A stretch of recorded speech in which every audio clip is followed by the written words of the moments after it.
Welcome to The Point of View. This is your favorite current affairs show on television. On The Point of View, we get the right guests, we ask them relevant questions on issues that matter to you, and you come up with some useful insights. It's been a month and a few days since Ghana's first COVID-19 case. We are in the third week of a lockdown, in the first month of a ban on public gatherings, and there's a lot of issues to look at about not just Ghana, but Africa and the whole world. On The Point of View tonight, I have a very exciting panel to delve into what we call Ghana post-COVID-19. What would it look like? We'll be asking a very special panel when we come back. Stay with us.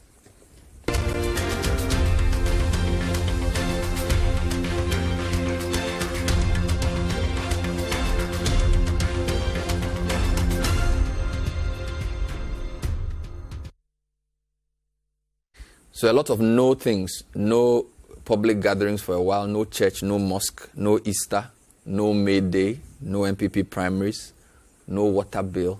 What else is going to change? But to what extent will COVID-19 change the world in which we live in as we know it? I have a very special panel to help us delve into these matters. I have the Executive Director of CDD Ghana, Professor Kwesi Prempeh. He's joining me via Zoom from somewhere in the world. Prof, great to have you. Good evening.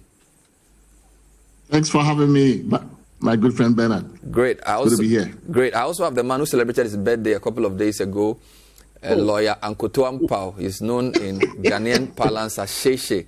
Lawyer Akoto Ampaw, great to have you. Good evening.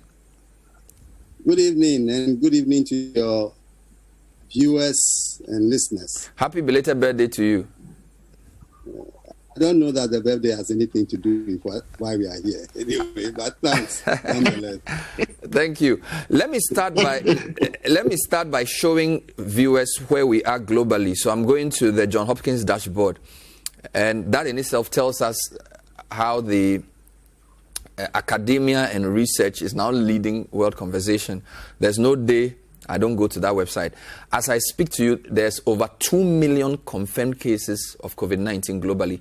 The United States of America has 619,000 cases, followed by Spain, 177,000. Then there's Italy and Germany and France. Top 10 also has UK, China, Iran, and Turkey. So China has dropped down there. They also have the number of deaths. Italy has 21,645 deaths. Spain follows with 18,000. France, 17,000. UK, 12,000. And New York City deaths alone, 7,000. They've introduced a new rubric called total tests in the US. New York has almost 500,000 tests done. California has 215,000. Ghana itself, I'll tell you about Ghana's case count shortly. But global recoveries, China is leading with 78,000. In fact, over 500,000 people have recovered. So there's 2 million confirmed cases. 1/4 have recovered. Not too bad. Let's come to Ghana and let me show you where we are with COVID-19. 636 cases, out of which 253 are from what is called the enhanced contact tracing. If you go on the Ghana Health Service website, that's the yellow box. These are the people we traced as the third leg where we enhanced our contact tracing. The mandatory quarantine figure has remained 115, 105 from the 1,030 who came in when the president closed the borders, and then the 10 who came in from Burkina Faso. Then we have something called routine surveillance, 265. And in terms of recoveries for Ghana, we have 17. We're expecting another 66 to recover shortly. 8 deaths, 2 critically ill. So this is where we are with the Ghana figures. And of course, there are other issues. For example, if you look at the split in terms of Ghana cases, 70% have no history of travel, 30% have traveled. That means that quite a large chunk was local or community transmissions. That's not good. This is the first time I'll be having a panel without a doctor in a long time. So, gentlemen, it's good to have you on the show. That in itself is a new normal, because typically on this show, lawyers and politicians dominate. And you guys have been off the radar for a long time. I'm sure you're happy to be back getting some media time, Kwesi. Am I a lawyer? It's trying to trap us. Don't respond to that. No, but first and foremost, how unprecedented for you is this time?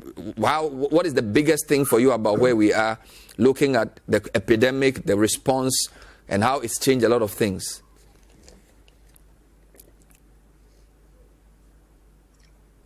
I'll let my big brother go first. Okay. Let me take a shot. Well, I think that almost everything about our experiences these times are completely unprecedented, not in my lifetime, has anything near this occurred in terms of worldwide impact. And it is suggested that you could compare the especially from the economic dimension, you could compare the possible economic consequences to the Great Depression, which was in 1929, 1930, early 30s. And it was those contradictions that eventually burst out into the Second World War. So we are in very, very extraordinary and dangerous times, as I can see. Wow. Prof, what do you think? Well, I think obviously, yes, we are definitely in unprecedented times. None of us has a living memory of anything of this sort. Even the term pandemic was unknown to a good many of us. We knew about epidemic, but pandemic existed somewhere in the dictionary, but because we had never had a lived experience of it, it's not one of those words that were often used. So I think it's definitely a unique experience. But I think it also drives home the reality of our intertwined existence in this world. Something that begins as essentially a local epidemic at best in a small marketplace somewhere. Then in a matter of just a few months, days and months, days, weeks, and within a matter of a month or so, is beginning to express itself quite forcefully in many other countries. So it shows you that, yes, we are a very globalized world. The dense network of international travel, whether for tourism, for commerce, for any reason, is what really has been the transmission belt through which this local epidemic in Wuhan traveled the rest of the world. So it's a reality. If we thought globalization was just something that people talk about in the influential capitals of the world, we now have a lived experience of it. It's right in our homes. So this is the definition of globalization, that a fish market in China can influence every part of the world in less than 3 months. But some people say that this couldn't have come at a worse time for the world in terms of the leadership we have, because this is a time where multilateralism is under threat. You have a lot of interesting world leaders who are very focused on looking inward. The WTO I visited last May was struggling with existence because a lot of the funders were not happy with the way it was running. So could this have come at a worse time for the world, where you need global leaders to coordinate? This is the time a lot of them are really not too interested in international organizations and they just want to fight their own fight. Prof. Yes, I think you're absolutely correct. I mean, the irony of this situation is that it's a pandemic, and by definition, it's a global epidemic. So you would expect that there would be a globally coordinated response. But at the time that it hit, the U.S. and China, the current world's main superpowers, are actually embroiled in a trade war, and this only came to complicate matters. Besides, you had Brexit going on, so there were has been under assault for some time, and this only came to complicate matters, because the moment it hit, you see that all the responses have been nationalistic, have been inward-looking. So even in Europe, where with the exit of expecting that EU would basically rise to the fore, we saw that Italy and Spain were going at this alone, and every country was doing its own thing. I mean, some of this, of course, is to be expected. There's a political imperative domestically, right? Citizens expect their governments to lead them in terms of solutions to this problem. So even though it's a pandemic, national governments cannot afford not to respond to it nationalistically, because you are responsible only to your domestic electorate. So that impulse, that domestic political impulse, has driven part of this. But there's definitely an angle where you see the fraying of multilateralism led by the American president and others. I don't know where Boris Johnson now stands based on this experience. But, the forces of nationalism and against multilateralism were actually quite emboldened just at the time this thing hit. And so I think it really helped. Yeah. Lawyer, what do you think? The worst time this could have happened? Definitely so. We are living in a world where in the last, let's say, 5 to 8 years, nationalism, a very narrow nationalism, has emerged in Europe and also America, and is driving international relations in very disturbing ways. So, just today, Donald Trump issued this edict on the World Health Organization that they were going to pull out any support for the organization right in the middle of a world global health crisis. He decides that it's going to withdraw America's support for such a very critical international institution. And in other parts of the world, you have the same thing. Boris Johnson and his followers had that attitude when they called for the break away from European Union. What I think is of concern is that we do not have leaders of stature today that stand for multilateralism, and that is a really, really major problem that the world faces today. Okay. I will be looking at two articles. Very interestingly, Akoto Ampaw penned an article that we published 2 days ago, and with the permission of my guest, I'll just run through some of the highlights. So basically, it's a question he asks: will our world remain the same? Coronavirus. And it deals with quite a lot of interesting things. We'll talk about some of the points he makes there: disruption of world economy and recession, cracks and fault lines in social structures, acceleration of emergent changes in social structure and the world of work. Ghana and Africa's economic system even deals with colonialism and a lot of interesting things. We'll talk about some of those things. And also, Kojo Pumpuni Asante of CDD pens an interesting article, The Coronavirus Pandemic and Its Implications for the Conduct of 2020 Elections. So viewers who are interested in elections, we'll have a discussion about that too later on. What options are there for us? If they can't compile a new register by May, what would that mean? What will Ghana do if we don't hold an election? But let me just work my way gradually with Sheshe's article. So your article, Lawyer Akoto Ampaw, is pretty broad. You started with the World Economic Order, and then you spoke about cracks in the global socioeconomic structure, and you worked your way all down through before you came to Ghana.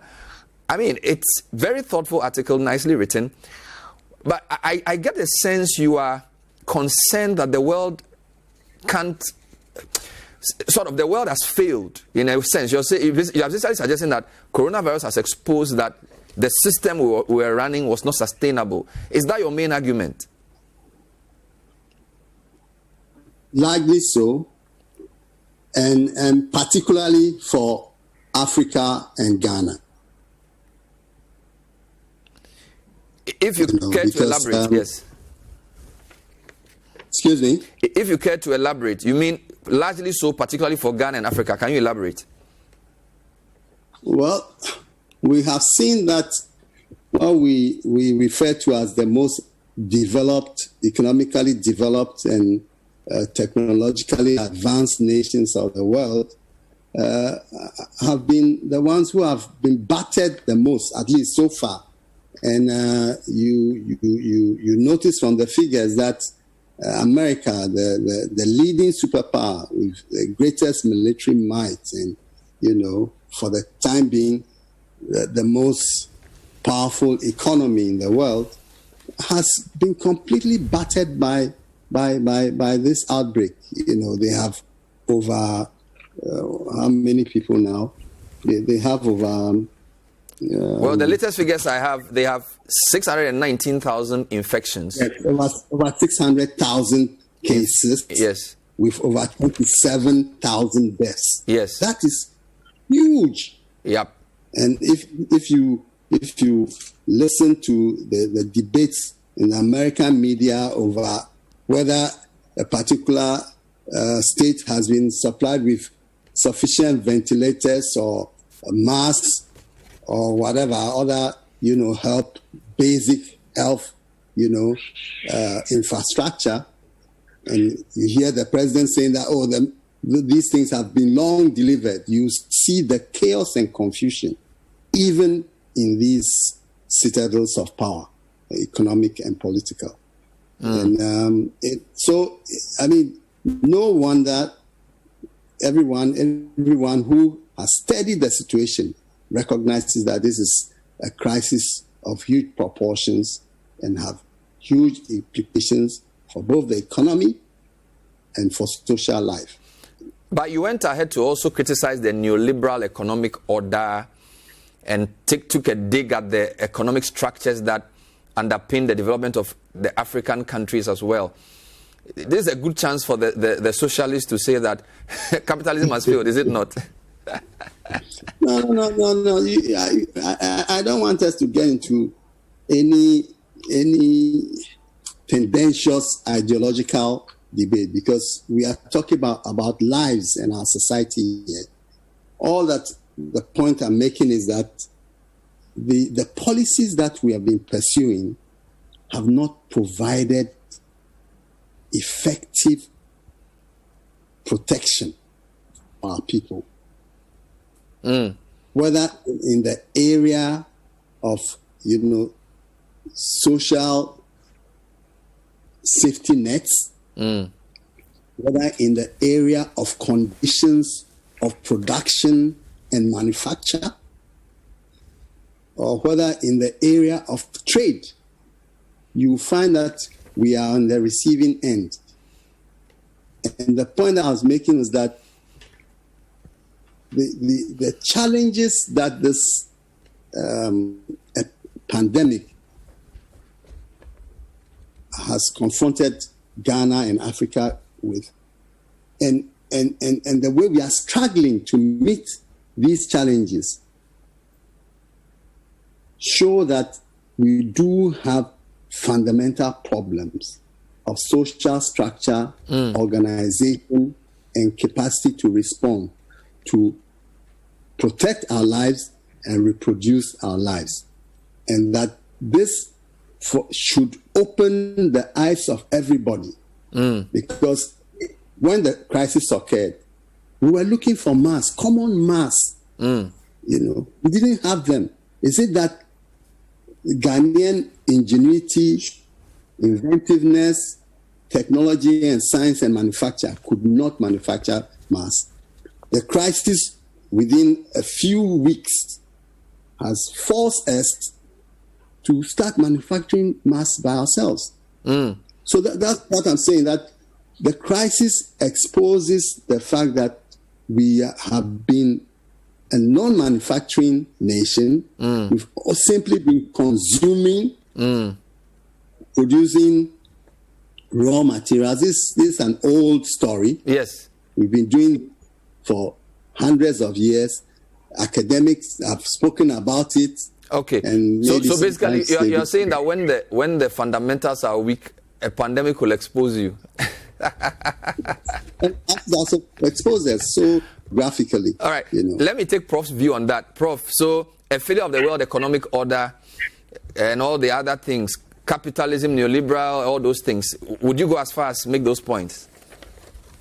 Well, no, I would not say that the world order has failed. There's definitely It's under severe assault.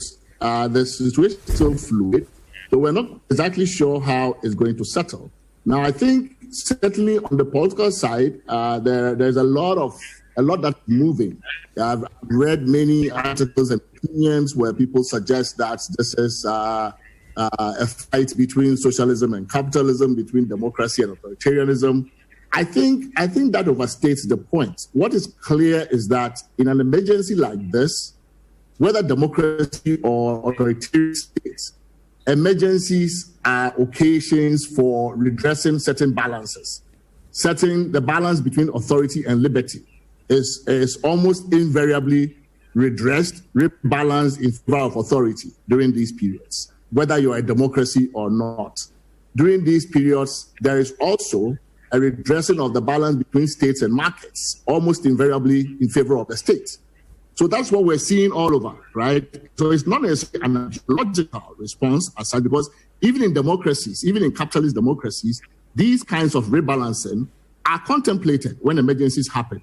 So even those with institutions or whatever, whether it's Germany or Britain or US or whatever, they contemplate that in emergencies, balances and trade-offs like this will be made. So they are making those trade-offs, right? So we see that authority, especially executive authority, has of course jumped to the front line. The state has jumped to the front line, displacing markets. This happens even with hurricanes and tornadoes and natural disasters.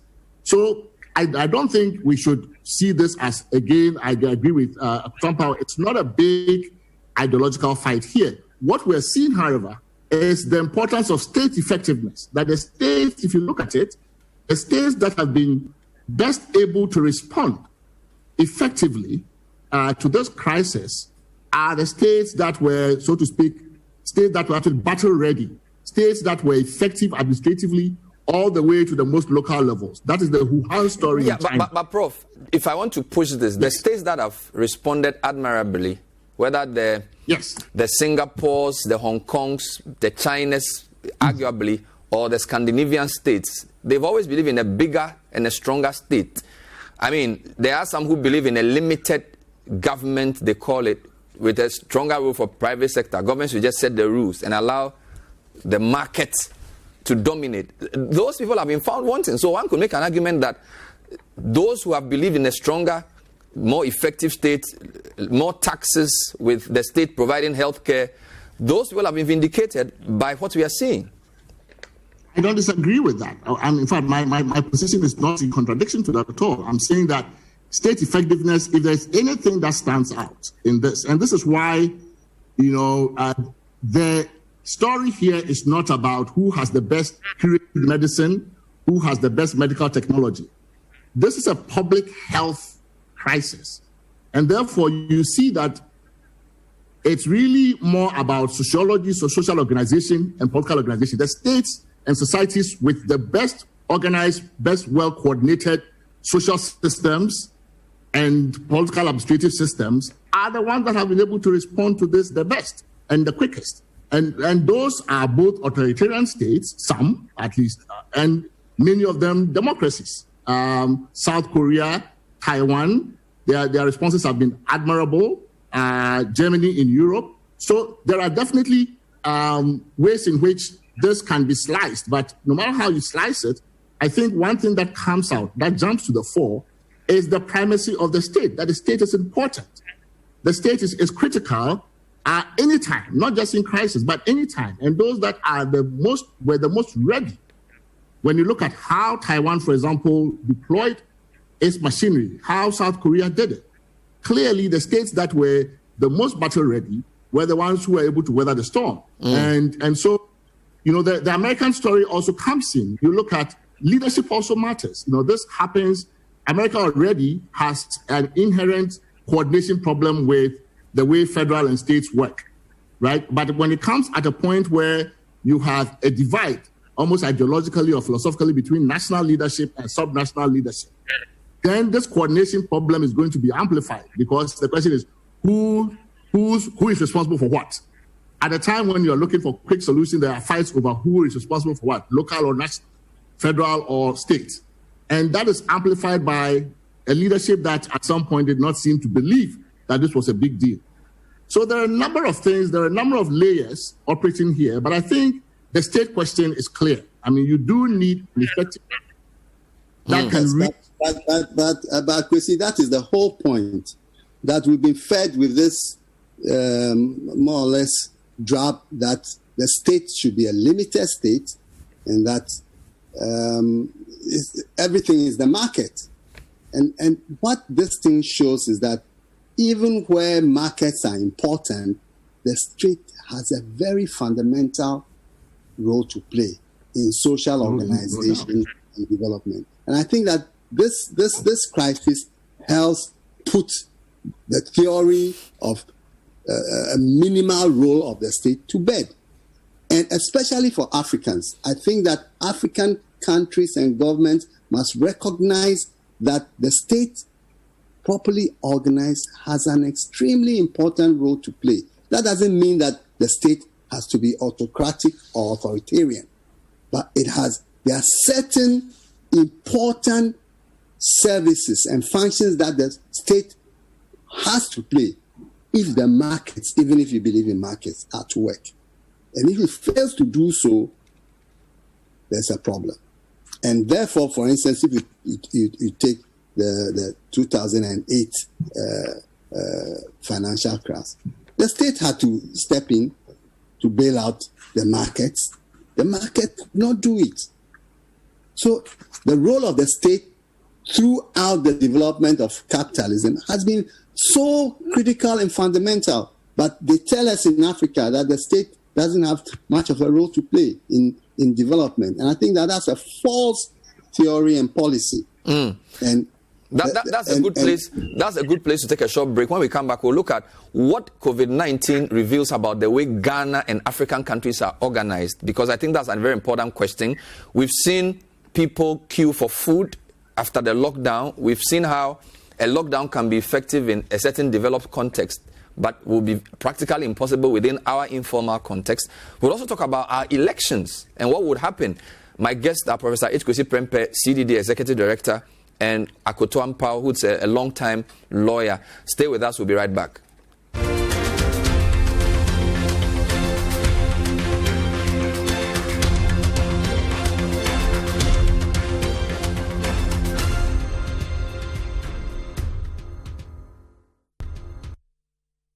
Welcome back to The Point of View. Today we are fielding non-medical people for the first time in a long time, just because we feel that there are angles to the pandemic discussion that are not necessarily medical or epidemiological. And my guests are two of the very best, Professor Kwesi Prempeh, who's the Executive Director of CDD, and Akoto Ampaw, who's a legal practitioner of many years standing. We in the media like to call him a human rights lawyer. Of course, he does other things than human rights. Gentlemen, thank you so much for staying with us on the program. Let me just ask another final question on global issues, and I'll come back to Ghana. I've seen a series of articles about how world leaders are arrogating themselves emergency powers. And some have even suggested that democracy as we know it is under threat, because it looks like world leaders are relishing. I mean, Sierra Leone, before they even had one case, had declared a 3-month or is it 1 year state of emergency. Then they are closing borders and things. It seems as if the dictatorial ilk, in the dictatorial tendency in some of the global leaders, or the want to assert themselves and their power. This is the time for the greatest temptation. And for this, let me start with Prof. How serious is democracy threatened by this emergency situation where everybody is closing borders and making new laws for themselves?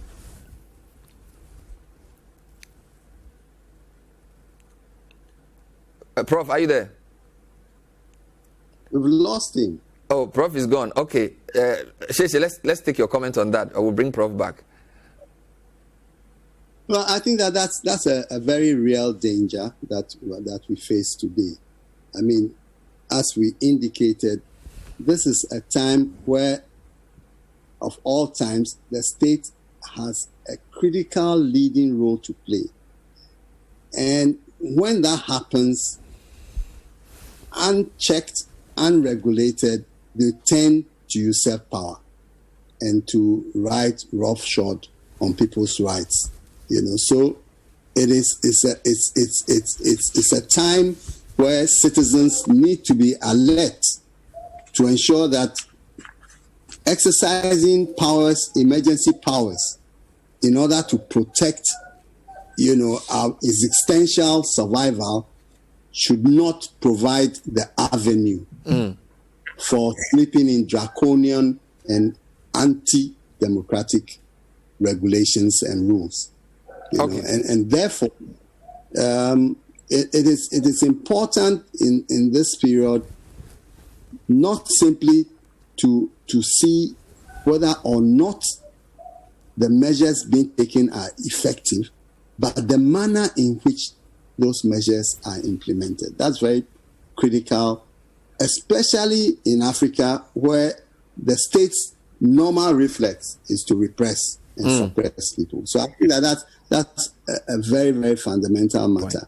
Now, as part of the measures to more or less contain this pandemic, you notice that all matter of modern technological applications are being deployed in tracing and surveillance,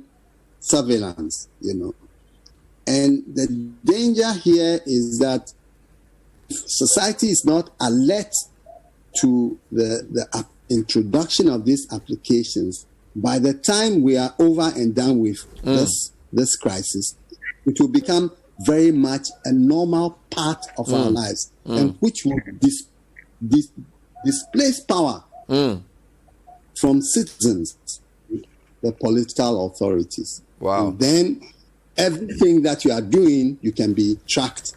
And that is the last thing we want to see in our society. Let me take Prof's comment on that.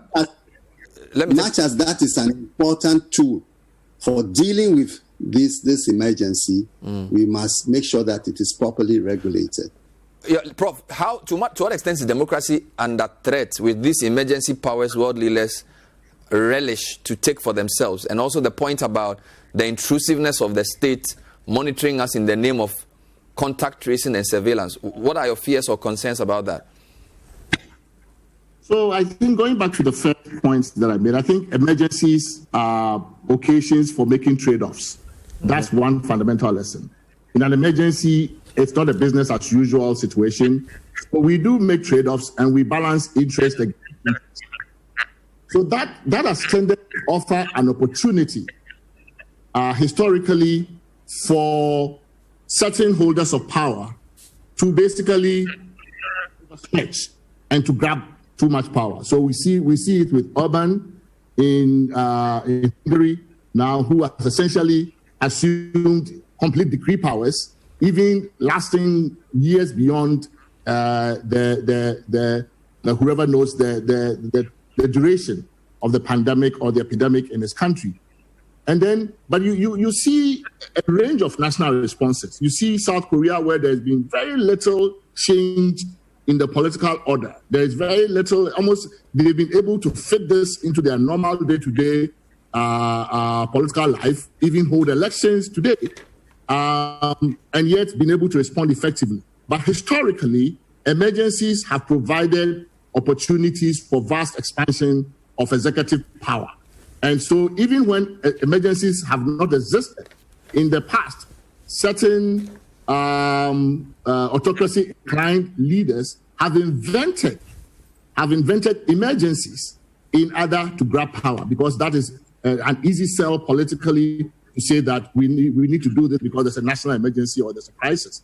So I think I agree with Akoto that we must be vigilant because the history suggests that emergencies are occasions when, in an attempt to balance authority against liberty, we may actually upset the balance for much longer than is necessary to address the current problem. So there are certain things that might linger way beyond this present crisis and which would be totally unnecessary in normal times. And yet, these things, if we are not careful and do not police these things well, the balance will be completely shifted. The balance of power will completely shift in favor of authority against liberty, even after the crisis passed. So I completely agree with him. Okay. But yeah. Go ahead. Okay, let me come to the article your colleague wrote, Kojo Asante, That's correct. PhD, the COVID-19 pandemic and its implications for the conduct of the 2020 elections in Ghana. Look, after reading this, I was torn. Part of me said, wow, it's not as scary as it looks, because I've seen programs where people are saying election 2020 may not even come on, and should it be the Chief Justice or the Speaker of Parliament and all these things. So after reading Kojo, it's a bit like, you know what, there are different things we can do.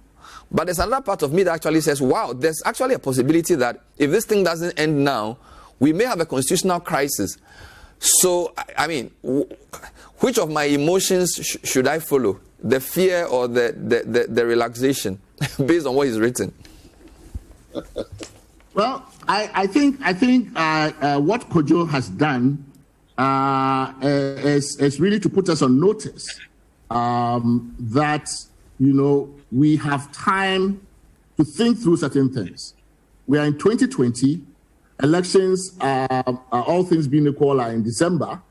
And I think what he comes from the assumption that that date will not shift.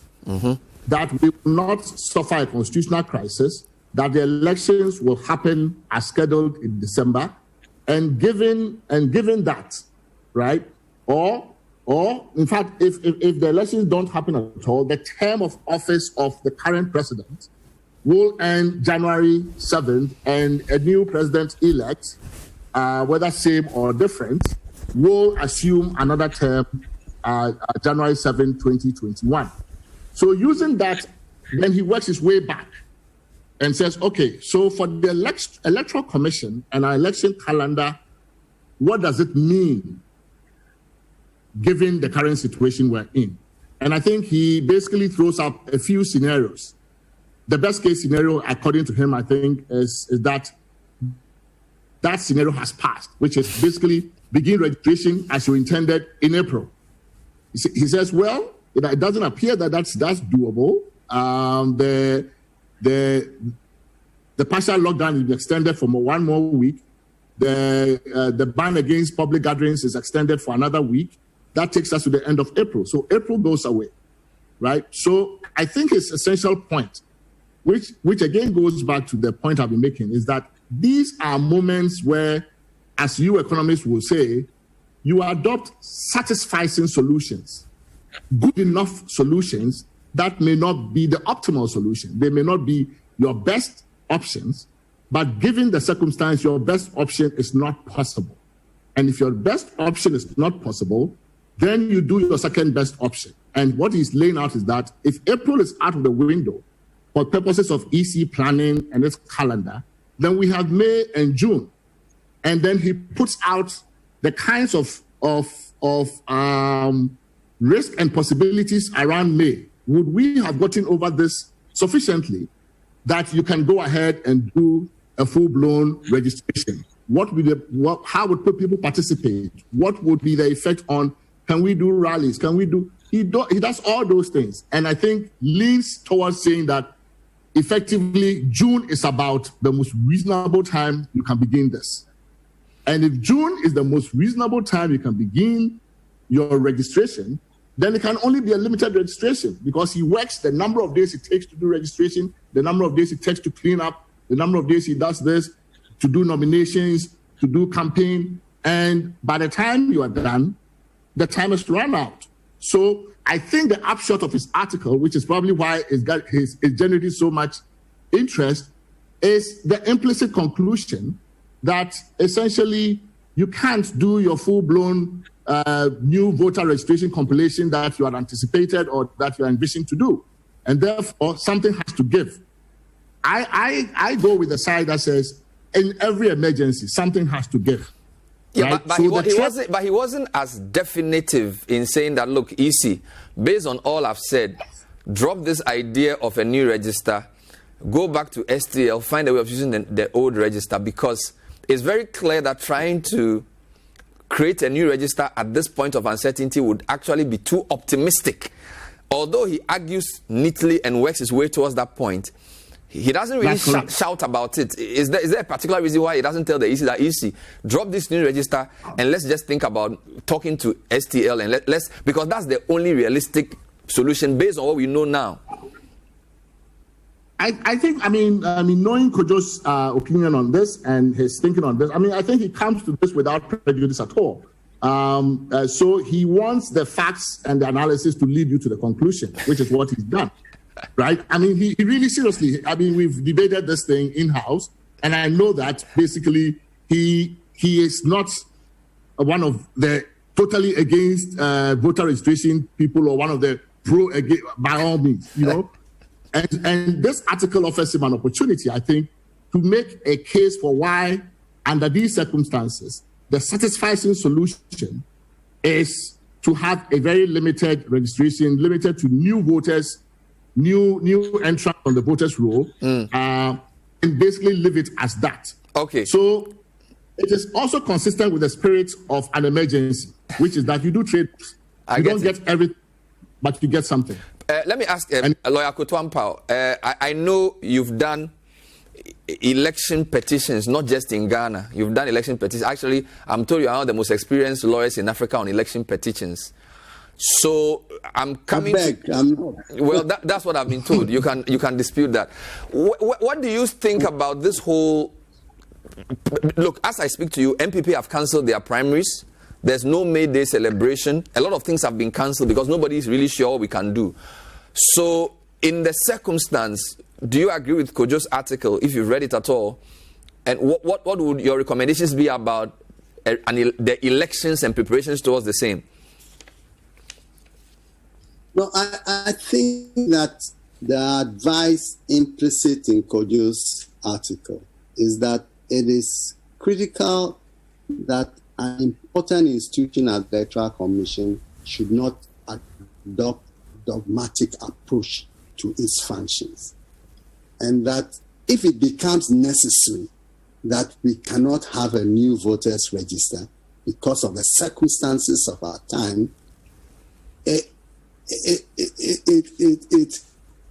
is a mark of leadership for the EC to pull out of that trajectory and find the best possible alternative solution. And if the EC does that, it doesn't show that it was wrong in its original position. But the emergency circumstances are such that the most viable solution would be to use the old register and beef it up unsatisfactorily as it may seem to the EC, but that would be the only effective way. Otherwise, you are likely to run into a huge constitutional crisis. So I don't think that Kojo needed to say directly that, look, EC, this is what you should do. He's made the analysis, provided, the relevant facts and scenario, and he then leaves it to the EC to make the decision that wisdom requires in this situation. And I think that was a really brilliant approach to this matter. The EC should not in any way think that if it drops the new voter register case, it is a victory for those who have been campaigning that we do not need a new voters register. It is the circumstances of our times that should lead them to that decision. So I think that I'm quite happy with the EC going along that route. Great. To ensure that we do not run into a constitutional crisis.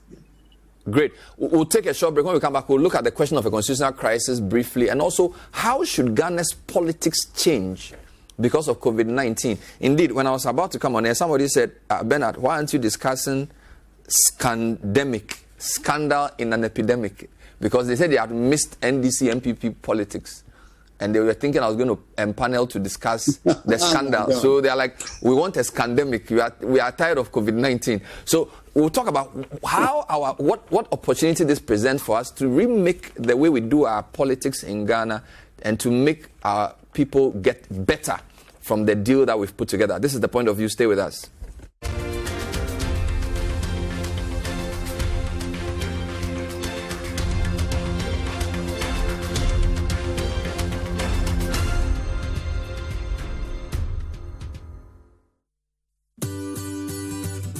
City TV.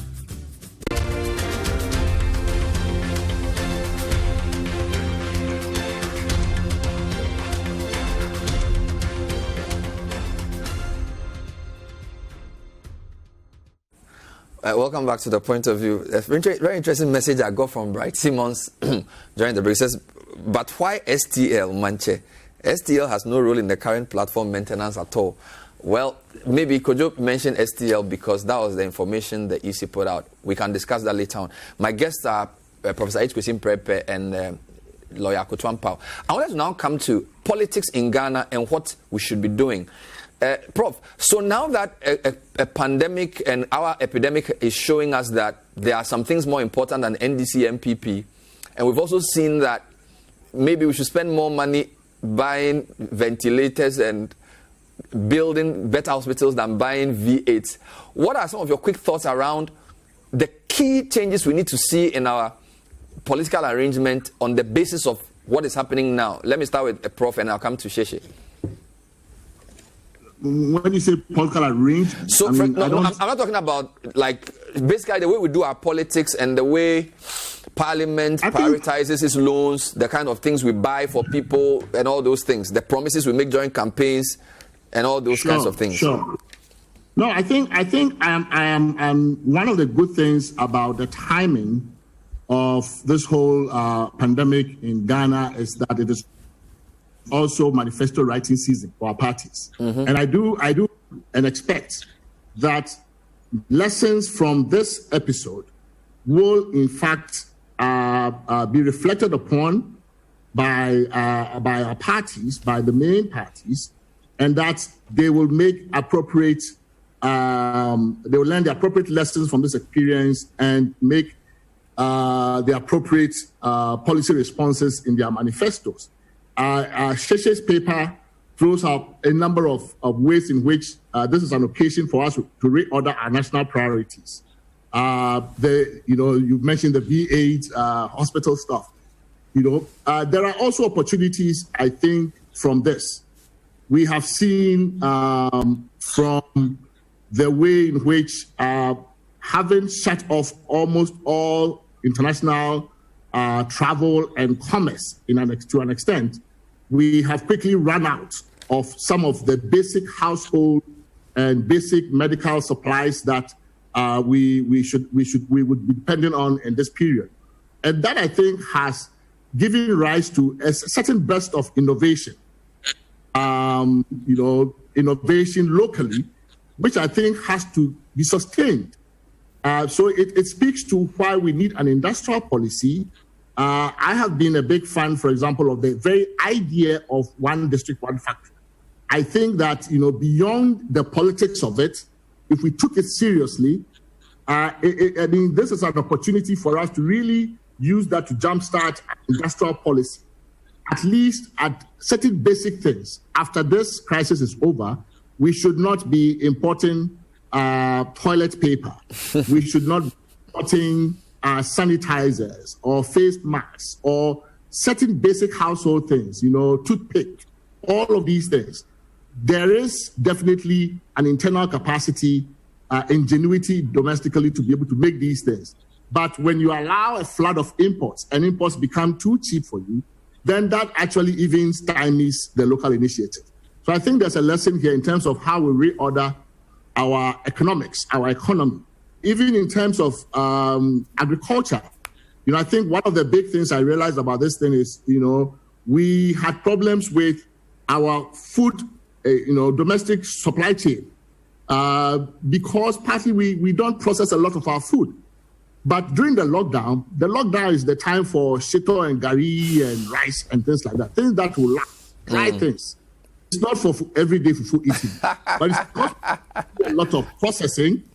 We don't do a lot of. Kwesi, watch your mouth. Watch your mouth. I'm not saying that because Akoto is here, but I think that agro processing also is one of the lessons from this, that we need to be able to move our food production to the next level, so that even if we couldn't go to the market, we could go to the neighborhood store and buy gari and buy shito and buy some of those small things that we could sustain ourselves with, and don't have a house.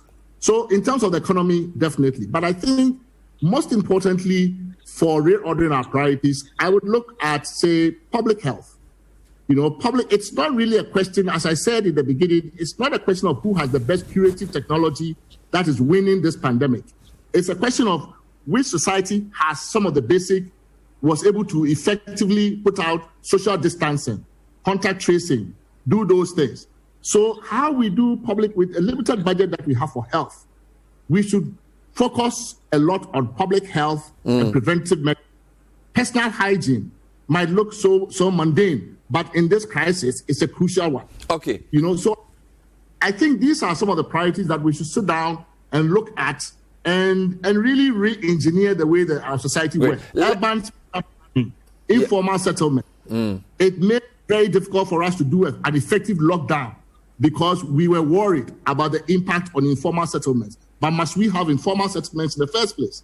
Must we have them sprawling all over the capital city and in Kumasi and other places? That made it difficult for us to make certain choices about lockdown. Okay. Because we're worried. So spatial planning in Accra, all these mushrooming around the place, we must find a way around it. Let me give the last word to Lawyer, because we have less than 2 minutes. So, Lawyer, what are your final takeaways? What the best lesson we can learn from what has happened? I think that one of the most important lessons for me is the fundamental role of planning. Yes. And I say it's quite fundamental because, and also the role of science and knowledge in policy. That our policy ought to be driven by science and knowledge, and also class and gender. And it is important to underline the fact that if our governments had been paying sufficient attention to what was going on in the scientific community, they would have been alerted in a more urgent manner long before the pandemic broke, that there was likely to be a pandemic in 2020 or 2021 or whatever, and that we needed to begin to prepare for it. As a friend of mine told me, Noah succeeded because he started building the boat before the what is it? The flood. Is it the rain? The flood. Yes. If you start doing the boat when the flood has caught up with you, you are in trouble. Fair so enough. I think that's very important that our parties recognize this thing. All right. One of the things that I really don't understand about political party leadership is that people somehow think that once they get into government and they are made a minister or a chief executive, they know more than people who have spent all their lives studying in the particular area. I don't know why our politicians think so. There's a lot to learn from science and expertise, and we must put that at the center of our development. Fantastic. Agenda. Thank you very much. Let me read a final comment Finally. Okay. It is important to know that if we leave the parties to themselves on these things, they will not change. We need to bring effective social pressure to bear on them. Otherwise, they'll go back to business as well. Thank you very much. Let me say thank you to my guest, Lawyer Akoto Ampaw. I couldn't agree more. Lawyer Akoto Ampaw, who's a private legal practitioner, and Professor Kwesi Prempeh, who's the executive director of CDD. We couldn't read your comments, time did not permit, but we thank you so much for watching. My name is Bernard Avle. Thank you very much, and I wish you a happy lockdown night. Bye-bye.